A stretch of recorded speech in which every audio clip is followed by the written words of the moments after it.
તમારી તકલીફના સમયે ઈશ્વર તમારી સાથે હશે કે નહીં, જો એ જાણવું હોય ને તો અંત સુધી મારી સાથે બન્યા રહેજો.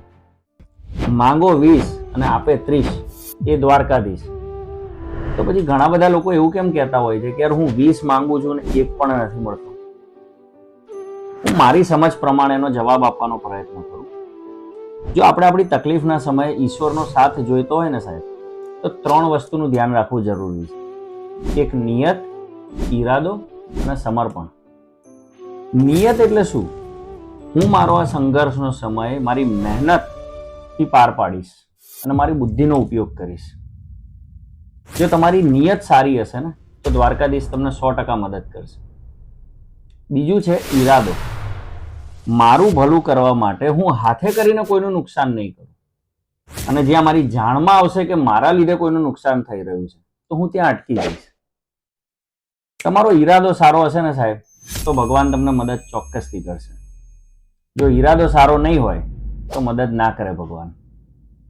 ત્રીજી અને સૌથી મહત્વની વાત, સંપૂર્ણ સમર્પણની ભાવના. ઉપરવાળા પ્રત્યે સંપૂર્ણ સમર્પણ એટલે શું?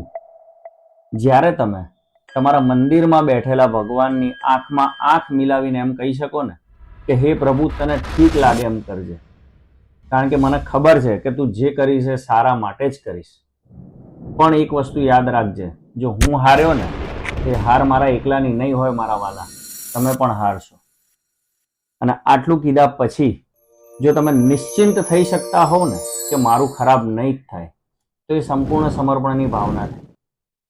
અને ખાસ વાત, શ્રી કૃષ્ણ પરમાત્માએ ભગવદ્ ગીતામાં કહ્યું છે કે કર્મ તારે કરવાનું છે, હું ખાલી રસ્તો બતાવીશ. એટલે સમર્પણ ભાવના કેળવ્યા પછી બેસી નથી રહેવાનું, પણ એવી મહેનત કરવાની છે કે દ્વારકાવાળાને પણ એમ થાય કે હવે દ્વારકા છોડીને આને મદદ કરવા જવું પડશે.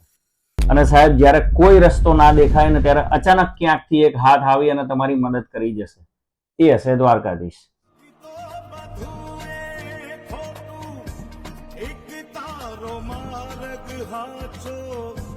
માયા કેરી ચાદર ઓઢી પગરે કશું